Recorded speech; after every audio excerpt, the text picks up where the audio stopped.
জমজমাট উৎসবের সমাপ্তি, এবার ফিরতে হবে, তাই তো চোখে মুখে বিদায়ের সুর।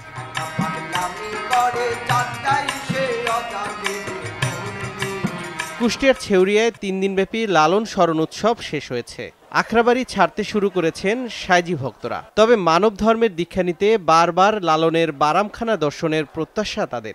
সাধুগুরু দর্শন করলাম, একে মহব্বতের সঙ্গে যেতে হবে বাজান, যাচ্ছি, আবার যদি বেঁচে থাকে আসবো। চলে যাওয়ার শেষ প্রান্তে মানুষ যেন নতুন করে চেনার জানার সূত্রটি তোকে লালন দর্শন থেকে পেয়ে যায়। সাইজির ধর্ম ছিল মূলত মানবতার ধর্ম, তো এখানে এসে অনেক শান্তি লাগে।